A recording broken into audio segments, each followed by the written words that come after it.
Hola, buenas tardes. Ya estamos todos, ¿verdad? O la mayoría, por lo menos. ¿Sí se escucha bien?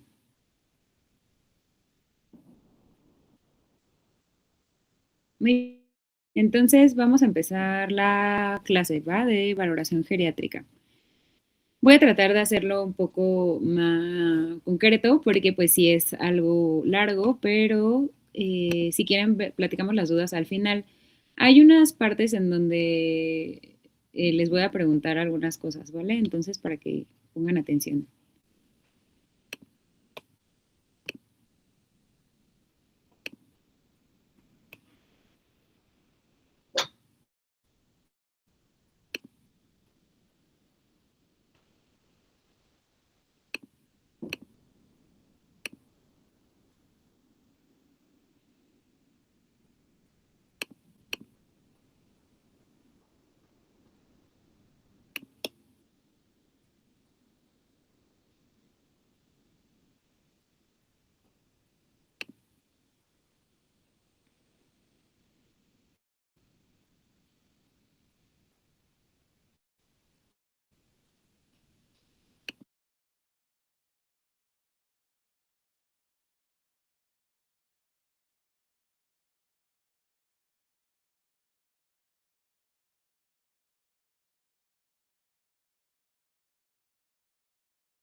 Muy bien.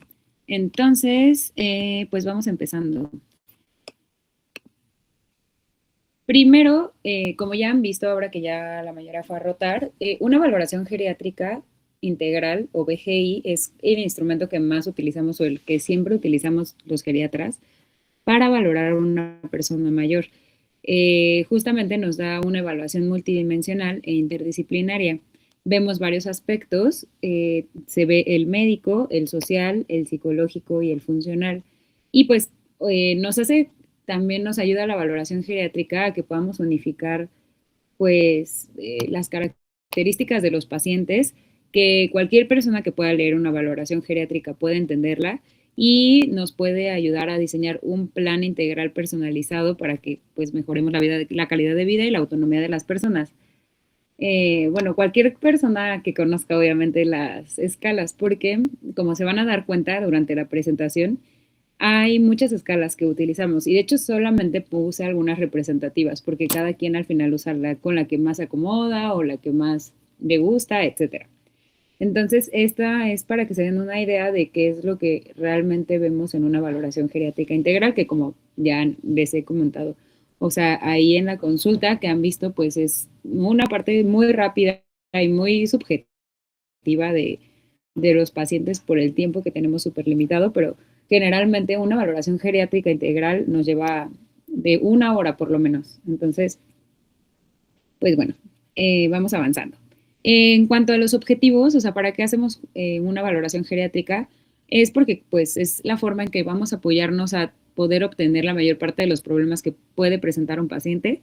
Vamos a buscar qué se relaciona con qué tema, o sea, por ejemplo, eh, muchas veces tenemos pacientes que tienen muchos medicamentos y que tienen algunos que pueden causarles caídas y luego encontramos, ¿no? O sea, en esa área de los medicamentos, vamos de ahí identificando los medicamentos, pero ya en la parte de la funcionalidad o donde preguntamos sobre las caídas, ahí nos damos cuenta y al preguntar, pues es que a veces se marean, ¿no? Entonces hay que regresarnos a revisar. Entonces, hay que siempre, o sea, bueno, nos apoya mucho una valoración geriátrica, establecer relación entre pues los problemas que tienen las personas mayores.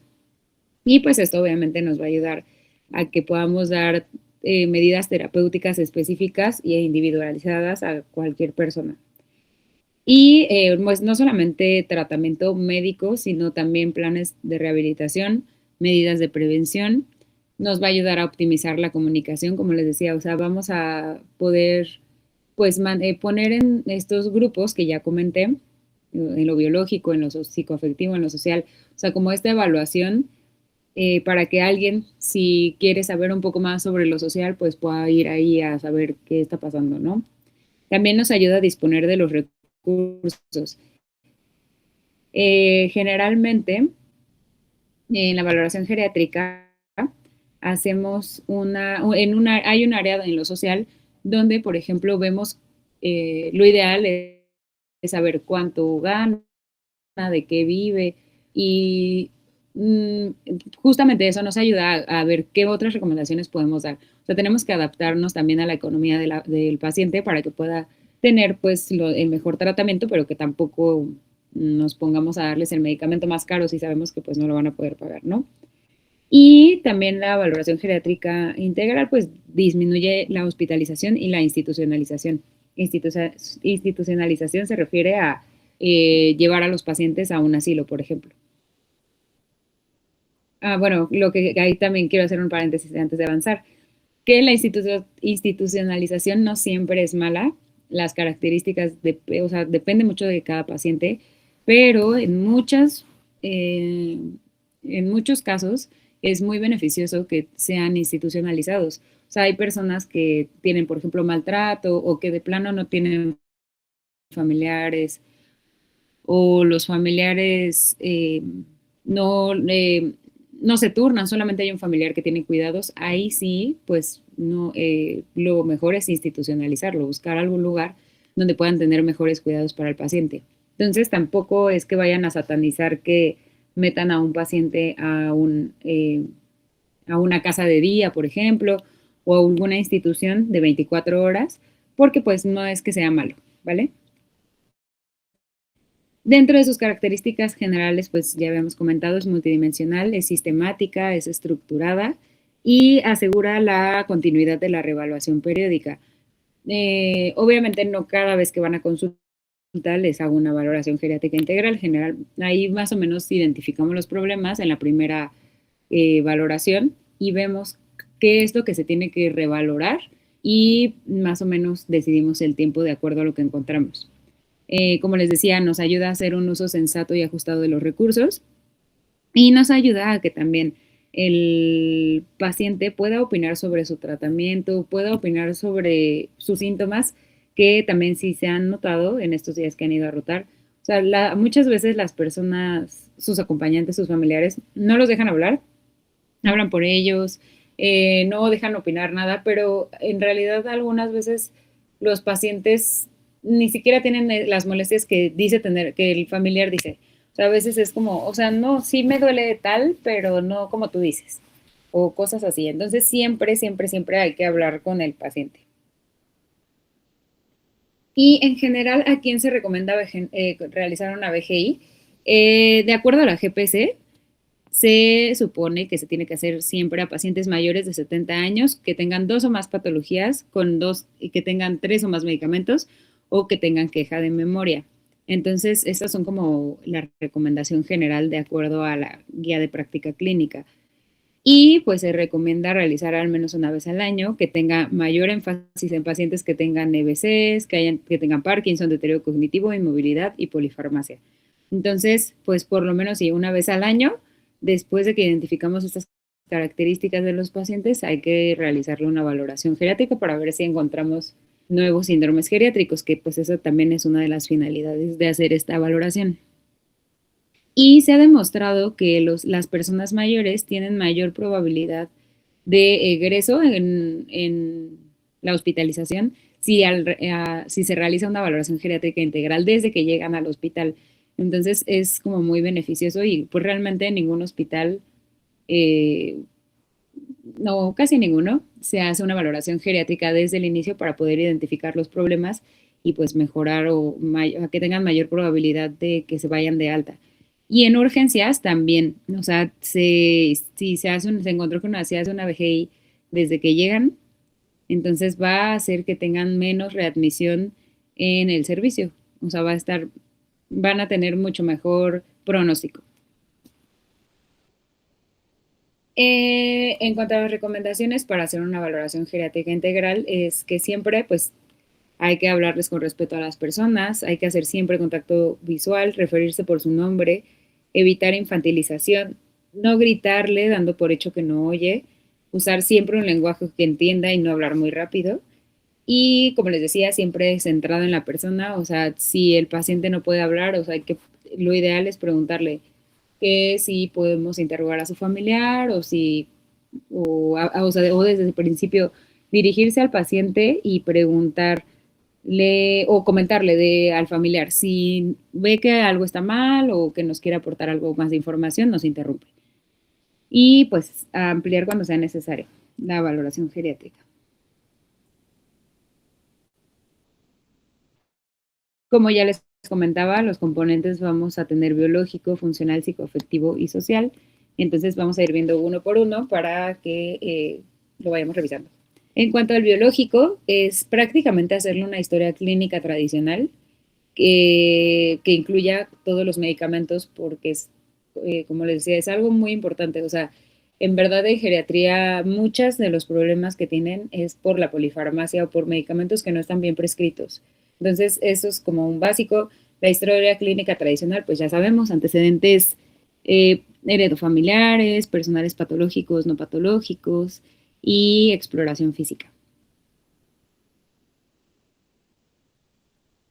Y bueno, o sea, obviamente no voy a meter más en más temas en cuanto a la historia clínica tradicional, porque pues ya seguramente lo han visto, pero ni la exploración física, pero por ejemplo, aquí en cuanto a los medicamentos, hay unos criterios específicos para prescribir adecuadamente los medicamentos.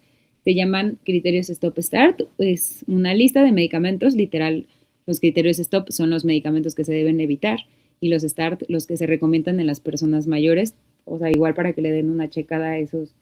O sea, es una lista, obviamente no es que se la aprendan de memoria, pero pues sí a lo mejor revisar qué es lo que viene por si algo les llama la atención. Y los criterios de Beers, que también evalúa los fármacos que son potencialmente inapropiados en las personas mayores y que deben evaluarse. Y bueno, justamente con esto es con lo que hacemos la desprescripción de medicamentos. O sea, aquí es como nos basamos en la consulta, por ejemplo, en por qué le quitó, no sé, la torvastatina a esta paciente, o por qué le voy a modificar tal medicamento, ¿no?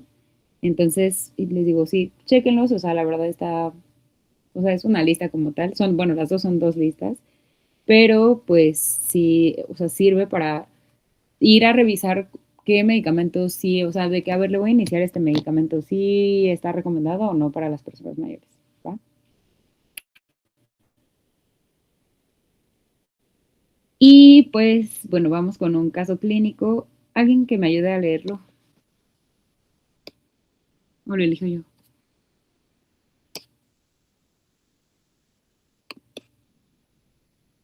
A ver, ¿quién será? Sí.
Muy bien, para que se vayan acordando del caso de Carmen y vamos a irlo platicando.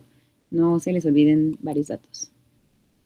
Pero bueno, ya desde aquí, más bien, antes de que avancemos, eh, ¿alguien sabe o puede identificar algún síndrome geriátrico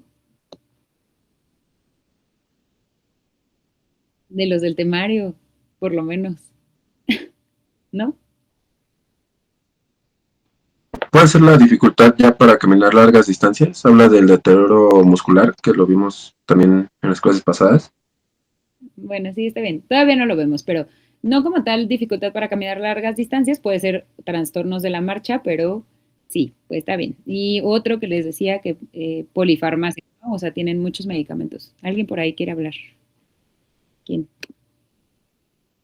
Ah, la memoria, sí, deterioro cognitivo, pues sí puede ser. Hay que ir viendo, ¿no? Ahí podemos ir viendo. Y por ejemplo, o de diagnósticos, un diagnóstico que falta ahí en antecedentes de lo biológico.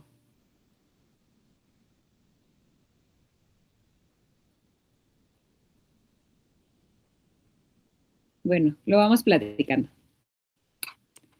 Y bueno, entonces, ahora pasando al área de funcionalidad, nosotros interrogamos las actividades básicas de la vida diaria y las actividades instrumentadas de la vida diaria. Las actividades básicas de la vida diaria básicamente son las que nos ayudan a sobrevivir en la vida.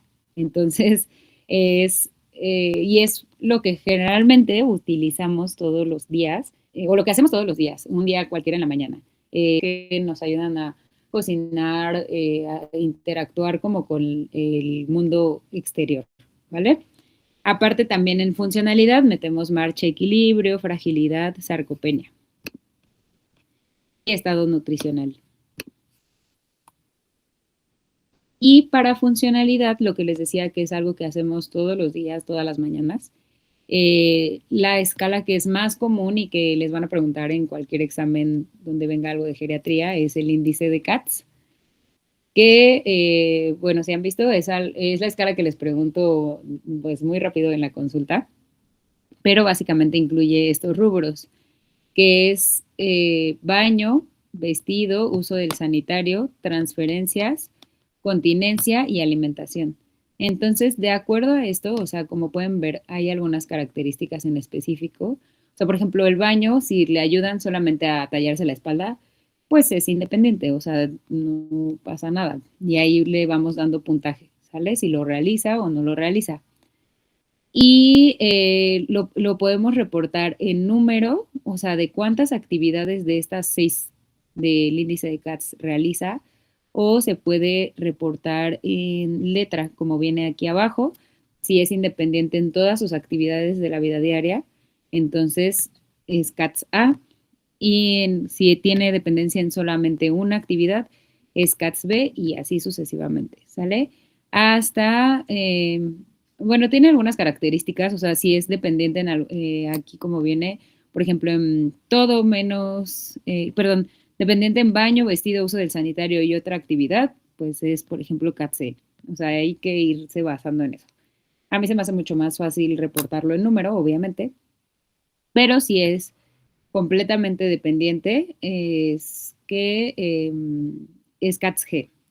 Entonces, esto también generalmente sí es muy frecuente que se vayan perdiendo esta posibilidad de hacer estas actividades básicas de la vida diaria en el mismo orden como las vemos. O sea, no, perdón, están aquí en desorden, pero lo primero que generalmente se pierde en las personas mayores son las continencias, es la continencia, el baño, después el vestido, después el uso del sanitario, después las transferencias y lo último que sí generalmente se pierde es la alimentación. O sea, si se dan cuenta las personas que son muy dependientes o que ya no se mueven o que tienen mucho, que ya son muy débiles o frágiles, ya ellos pueden hacer, no pueden ser dependientes en todo, pero todavía se pueden alimentar por ellos solos. Y de hecho es algo que siempre tenemos que incitar a las personas, tratar de que hagan lo más que puedan hacer de actividades por ellos mismos. Y la otra escala se llama la Autonomy Brody, que esa nos habla de las actividades instrumentadas de la vida diaria. Y son también estas que igual las pregunto en forma rápida en la consulta, que incluye capacidad para utilizar el teléfono. En este caso, esta escala obviamente se utilizó cuando todavía no, bueno, se creó cuando todavía ni siquiera existían celulares. Entonces, en realidad no es que sepa usar o no el celular, es que sepa marcar y contestar un teléfono X, que no sé quién tenga en la actualidad, ¿verdad? Pero pocas personas, pero Muchas veces sí, o sea, dicen, no sé usar el celular, pero sí sé contestar y sé marcar. Entonces, con eso ya lo tomamos como bueno. En transporte es si puede viajar en transporte solo o no. Y aquí, por ejemplo, también siempre, y se me olvidaba en las básicas y en las instrumentadas, siempre si no lo puede realizar, hay que preguntar por qué no lo puede realizar.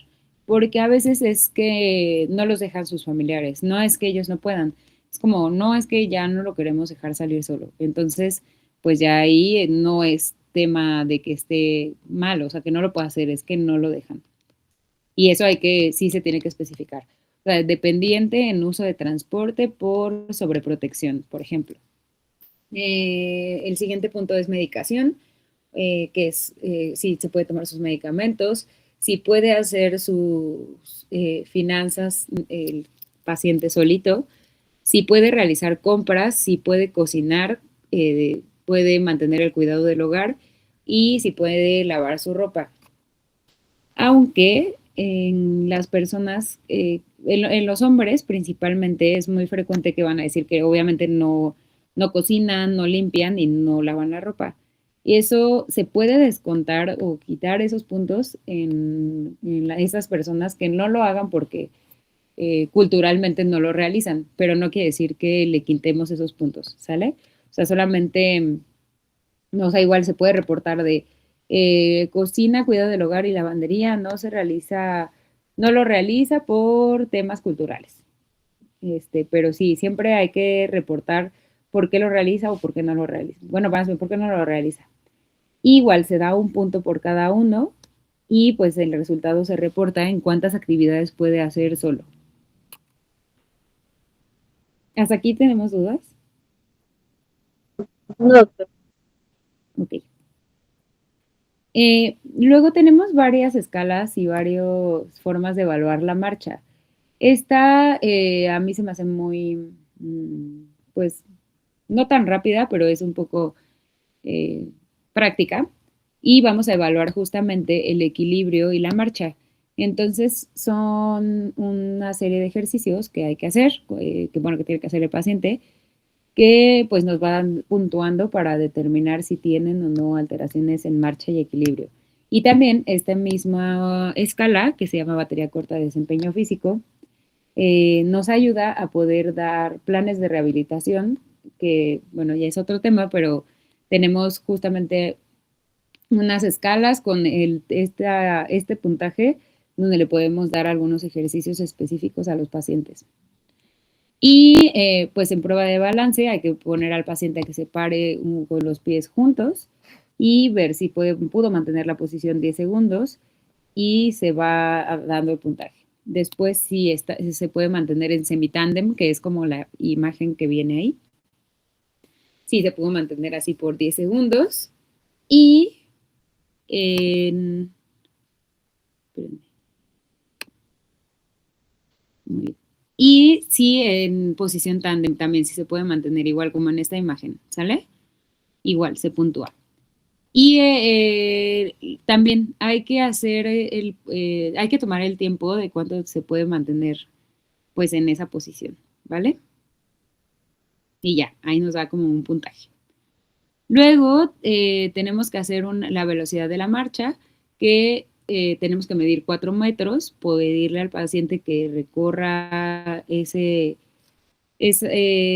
distancia y pues hay que tomarle también el tiempo en cual lo alcanzó a realizar. Y tenemos que anotarlo 2 veces, hay que pedirle que haga la prueba para que podamos registrar el mejor tiempo, que es el que nos va a dar el puntaje. Y luego tenemos otra prueba dentro de esta misma batería de ejercicios, que es la prueba de levantarse 5 veces de una silla. Primero pedimos al paciente que se levante de una silla y pues sin apoyarse de los brazos. Y si puede realizarlo, le pasamos al siguiente punto, que es contarle el tiempo que tarda en levantarse 5 veces de una silla. Igual, le vamos dando puntos, sumamos todos los puntos y de acuerdo a eso, pues ya tenemos que ir a interpretarla o como les decía, por ejemplo, llevar a ver qué ejercicio le podemos dar al paciente. Pero bueno, igual nos podemos dar cuenta en donde, aunque no sepamos en ese momento cómo interpretarla, pues sí podemos ver en qué está fallando, ¿no? A lo mejor es en equilibrio, o es la velocidad de la marcha, o es que no tiene tanta fuerza, por ejemplo, para mantenerse o levantarse de una silla. Y bueno, eso sobre marcha y equilibrio. Para fragilidad tenemos una escala que, bueno, no les dije, pero todas estas escalas que vamos a empezar a hablar son de tamizaje. Entonces nos dan, pues nos tamizan justamente a la población para ver si tienen estas patologías y si hay que hacer pues más estudios o más intervenciones. Y esta escala es escala de Frail por sus siglas justamente. Y la primera es fatiga. Hay que preguntarle a las personas en las últimas 4 semanas qué tanto se sintió cansado y nos da un puntaje. En la R de resistencia y hay que preguntar si el paciente solo puede caminar sin auxiliar o como bastón o andadera. ¿Qué tanto puede, perdón, subir las 10 escalones?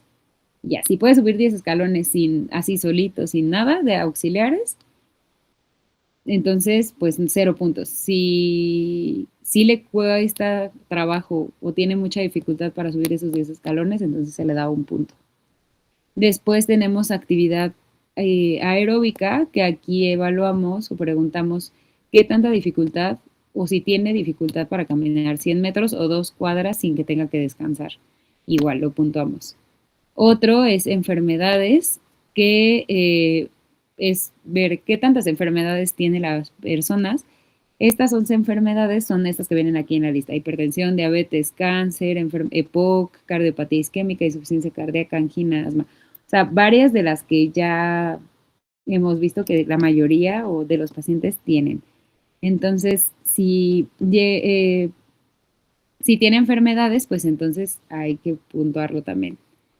Y si ha tenido pérdida de peso, nos va a dar también un puntaje. Hay que preguntar más o menos, bueno, a veces es muy subjetivo con los pacientes, si pueden tener obviamente un registro desde antes de cuánto pesaba y cuánto pesa ahora, o sea, hace un año, por ejemplo, un año de diferencia, porque sí, muchas veces dicen, no, es que sí he bajado mucho de peso, pero vas a algún registro donde tengan sus pesos y se han mantenido igual o han bajado 1 kilo. Lo relevante aquí es si ha tenido más de pérdida de más del 5%, mayor o igual, entonces ahí lo puntuamos. Si no, se queda con 0 puntos, ¿sale? Obviamente aquí entre más puntaje nos va a dar mayor probabilidad de fragilidad, que ya vamos a ver, este síndrome geriátrico es uno de ellos. Entonces, si tiene de 3 a 5 puntos, lo vamos a dejar como probable fragilidad.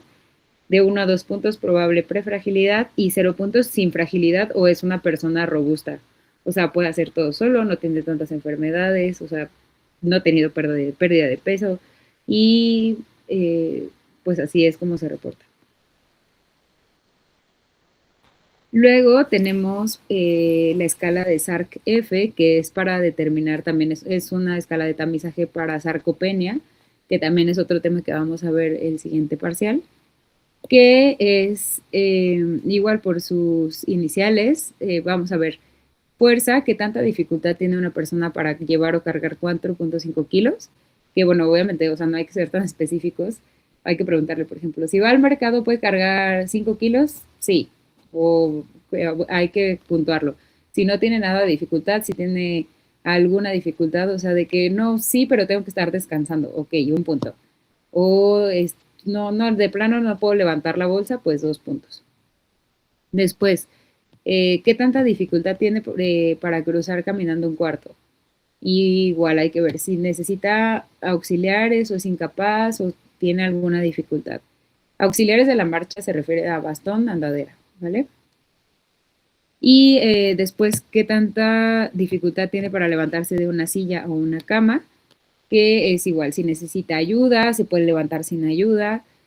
Después, lo mismo que la escala pasada, qué tanta dificultad tiene para subir 10 escalones y qué tantas caídas ha tenido en el último año. Si ha tenido de 1 a 3, le damos 1 punto; si ha tenido 4 más, 2 puntos.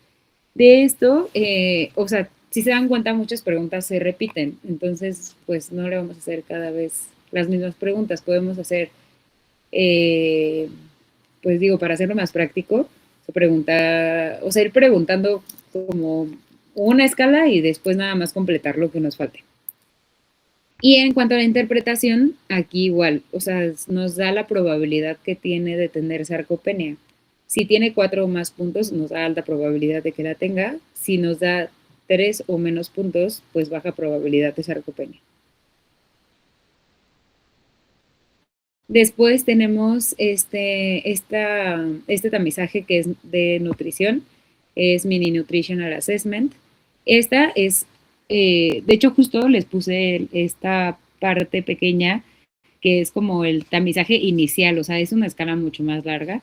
Pero bueno, o sea, también imagínense hacer todas las escalas en cada consulta, pues nunca acabaríamos. Pero eh, también van a ver, son parecidas a las otras.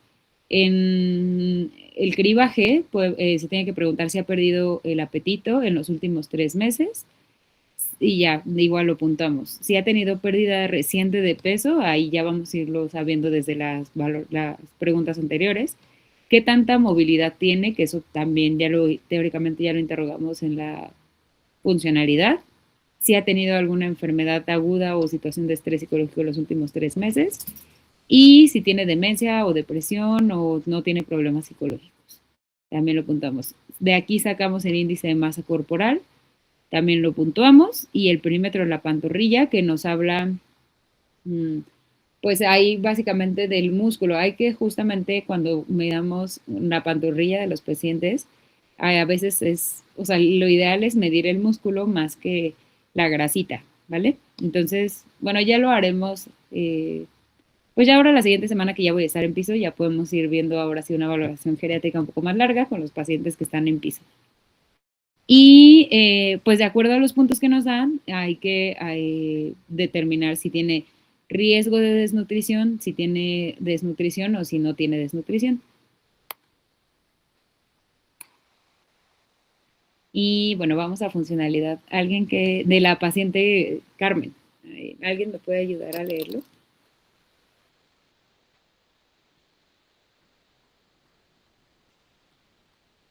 Yo. ¿Quién quiera? O sea, no sé. Alguien más, es que no veo quién anda por ahí, pero a ver quién dijo yo. Yo lo leo. Bueno, Sí. funcionalidad.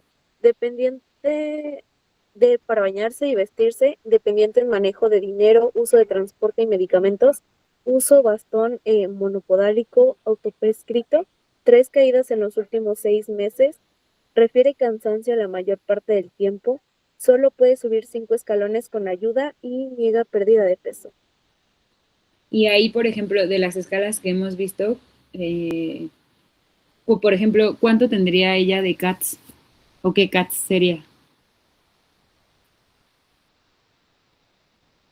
Todos pueden hablar, ¿eh?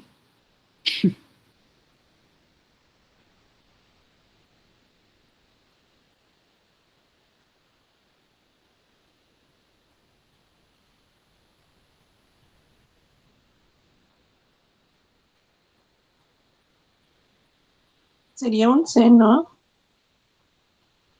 Sí, sí, no sé. Y si fuera en números,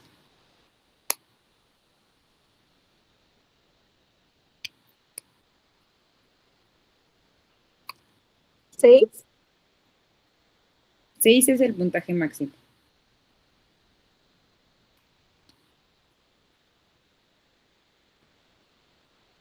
4 de 6, ¿no? Serían. Porque reportamos la independencia. ¿En cuántos son independiente? 4 actividades de 6 básicas.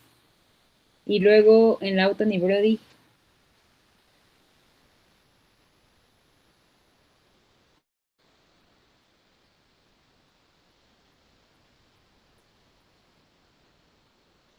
¿cuántos puntos tendría?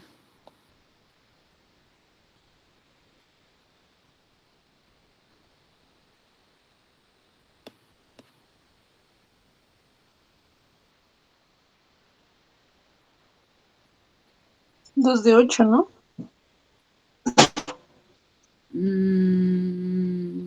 No, ¿por qué 2 de 8? Sí, es dependiente en manejo de dinero, uso de transporte y medicamentos. Entonces es 5 de 8. O sea, le restamos nada más en los que es dependiente. ¿Sí?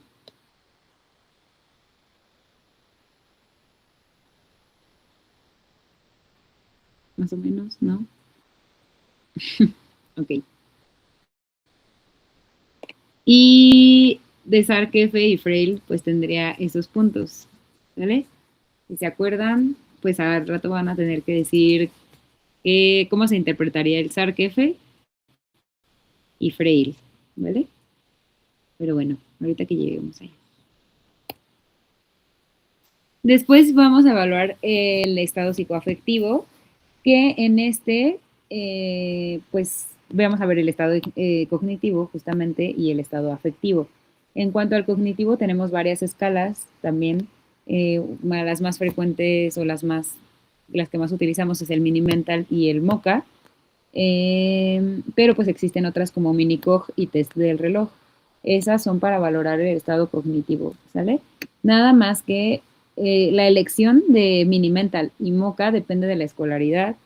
Entonces, les puse el Mini-Cog, que es una de las escalas de tamizaje para el estado cognitivo, que pues nos ayuda y no tenemos, bueno, aquí ya tienen que tener escolaridad porque le pedimos hacer un reloj.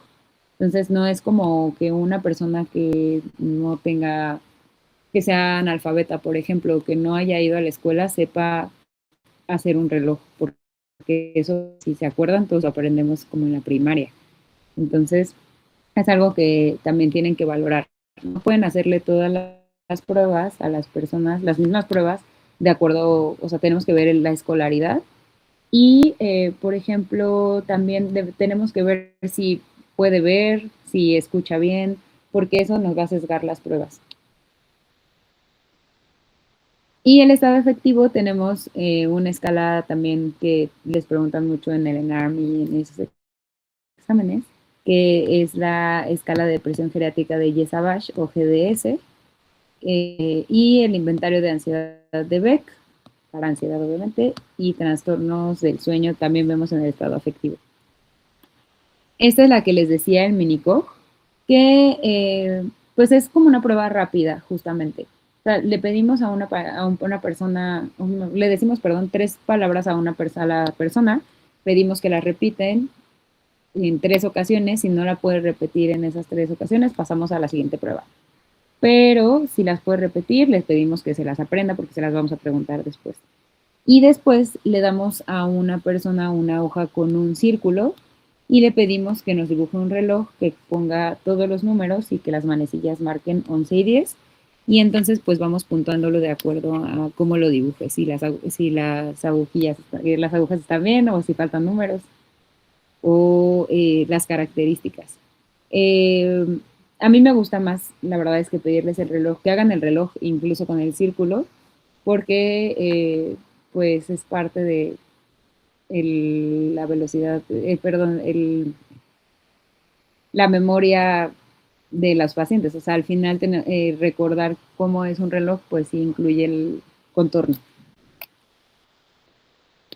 Y después de que, o sea, después de que evaluamos lo del reloj y eso, le volvemos a preguntar las palabras que le dijimos al principio, que también, o sea, de preferencia, pues palabras fáciles, ¿no? O sea, mesa, árbol, lápiz. No palabras muy complejas para que pues también puedan acordarse, y no por el grado de dificultad, ¿no? Sino que realmente puedan volver a tener una evocación de las palabras. Y de acuerdo a esto, la podemos pues determinar en si tiene probable deterioro cognitivo o no tiene probabilidad de deterioro cognitivo.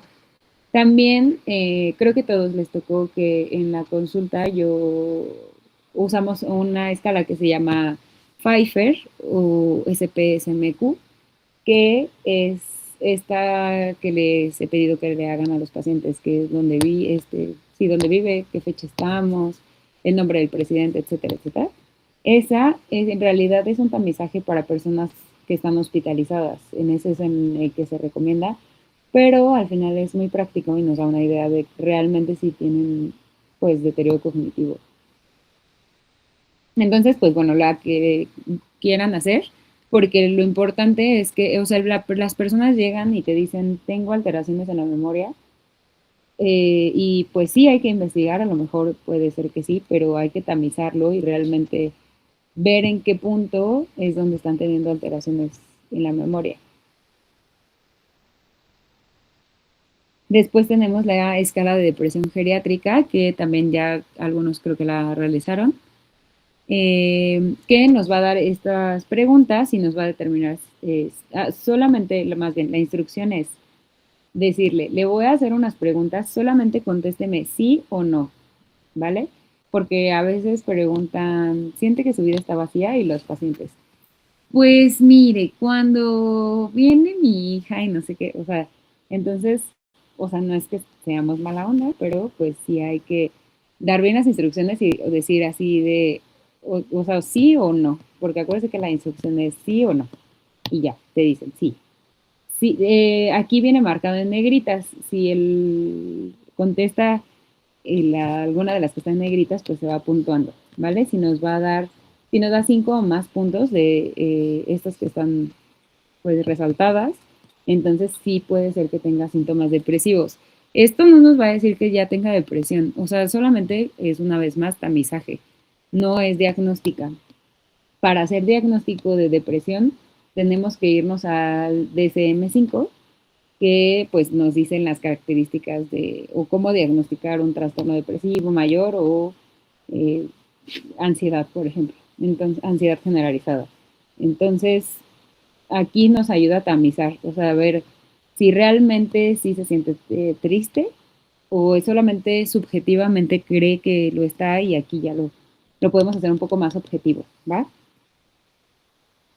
Y este es un inventario de ansiedad de Beck, que hay que preguntarle que si ha tenido como estos síntomas, qué tanto, o sea, lo ideal es que pues lo contestaran pues ellos solos, qué tanto se siente torpe o entumecido, qué tanto se siente con temblores en las manos, inquieto, inseguro, con miedo de perder el control, etc.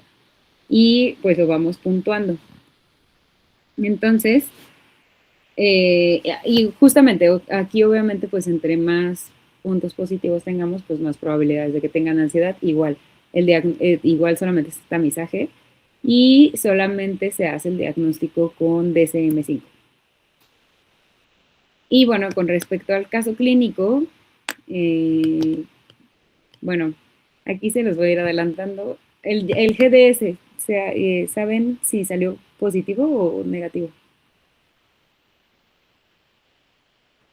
Si tiene 7 puntos de 15.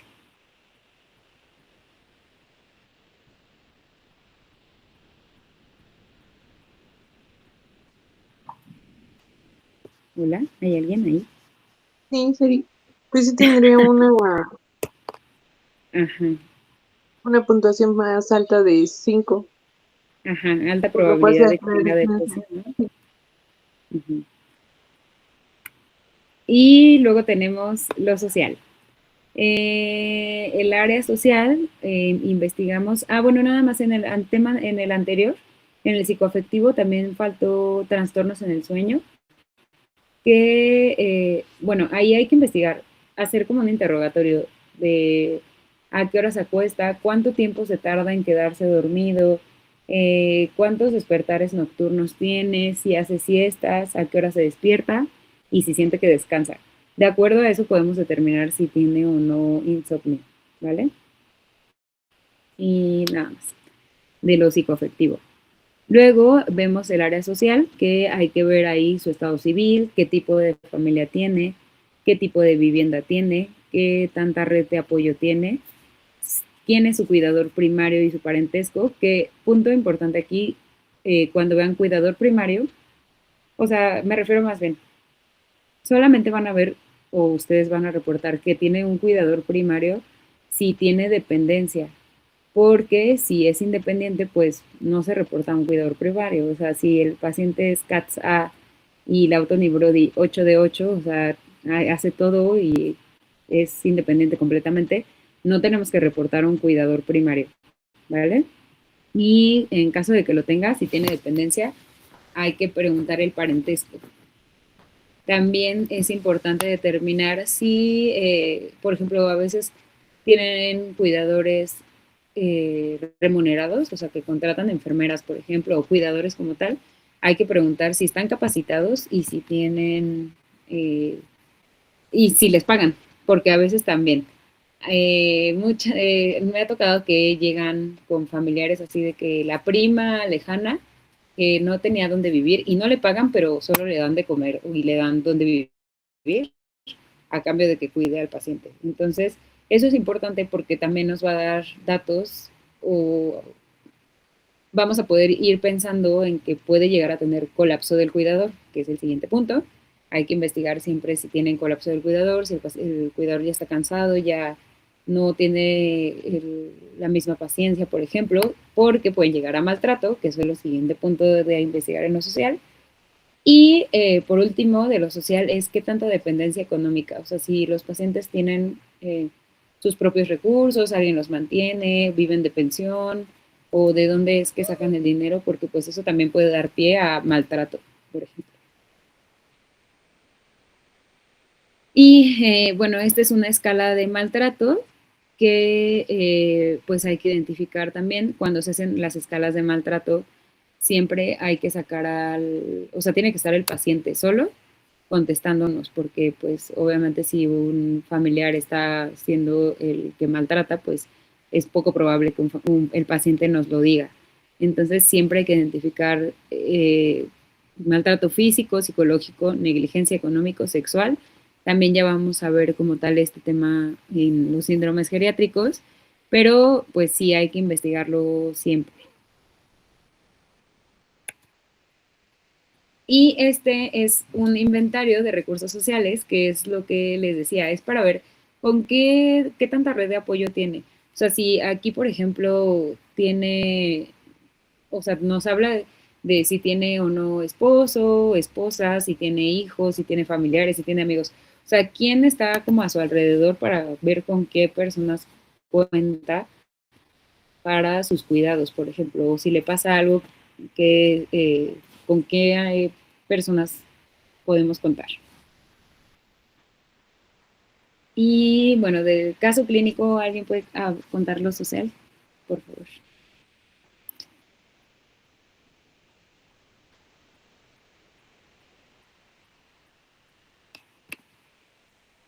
Ujú.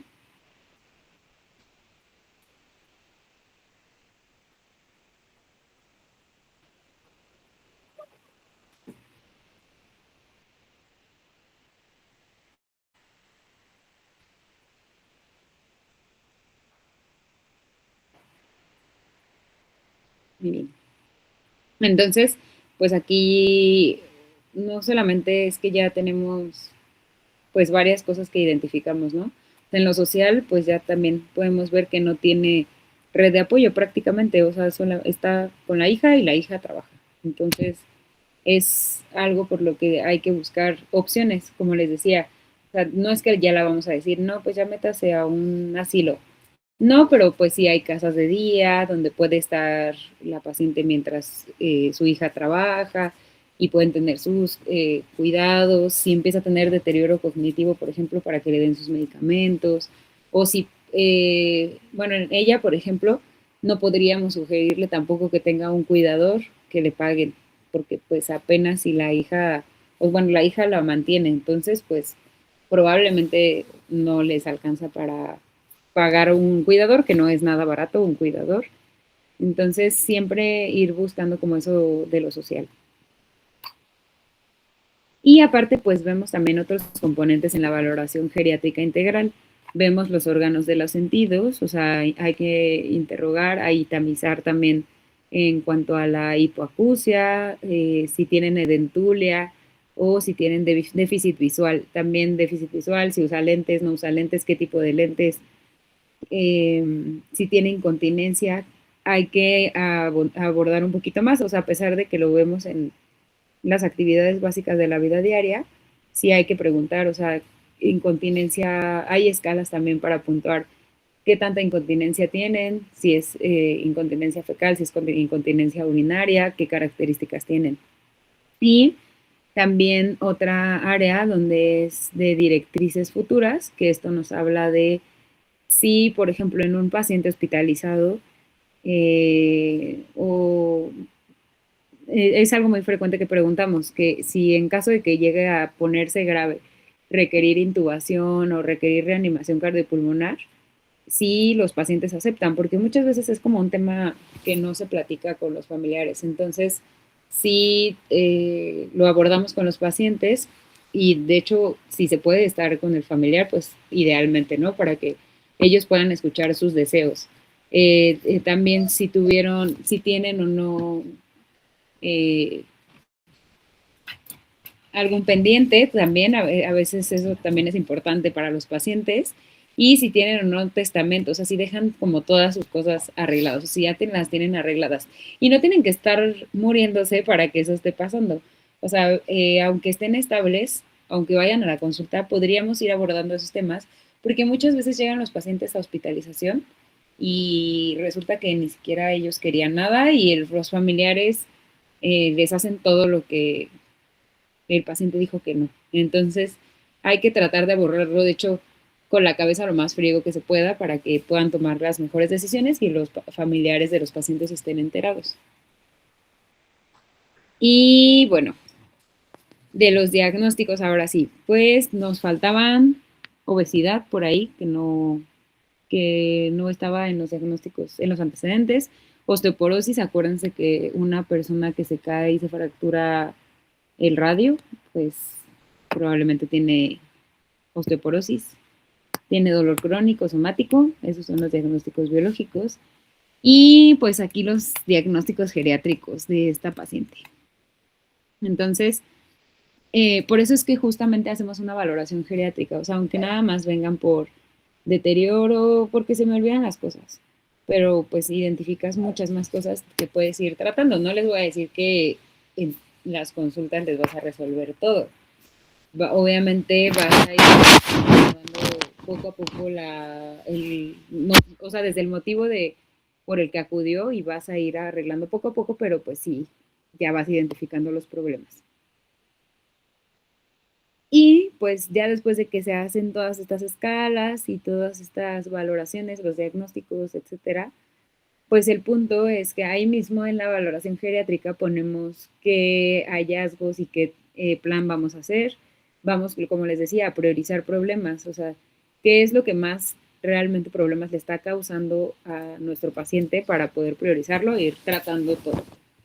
Trazar objetivos realistas, o sea, no es que un paciente que lleva 6 meses sin caminar, le voy a decir, no se preocupe, en una semana va a regresar a caminar. O sea, obviamente no. O sea, sí hay que ser muy realistas con los pacientes y con los familiares para que puedan, pues, continuar el seguimiento, ¿vale? Y siempre también nos ayuda a que vaya, pues, y que tengamos un equipo interdisciplinario. O sea, que podamos incluir a trabajo social, ¿no? Por ejemplo, en esta paciente del ejemplo, que justamente se busque una forma de mejorar la red de apoyo, que vaya nutrición, que vaya rehabilitación, que vaya psicología, o sea, todo eso es algo que tendremos que hacer. Por ejemplo, como les decía, en Carmen, o sea, en ella hay que hacer revisión de medicamentos y ajuste de polifarmacia, que tiene varios medicamentos. La educación familiar y coordinación con trabajo social, rehabilitación, intervención en salud mental y plan nutricional. Entonces, ya como conclusión, tenemos que pues la BGI no es solamente un instrumento, o sea, sí es una forma de valorar a las personas mayores de manera integral. Podemos aplicar versiones abreviadas en primer nivel de atención, o sea, si ustedes tienen como médicos generales un paciente geriátrico, o sea, pueden hacer versiones abreviadas y pues va a tener obviamente impacto en la prevención de discapacidad. Y la BGI nos ayuda a realizar un programa de acción específico para cada paciente con un manejo interdisciplinario esencial que es para abordar los problemas de las personas mayores. Y pues nada más. ¿Tienen alguna duda?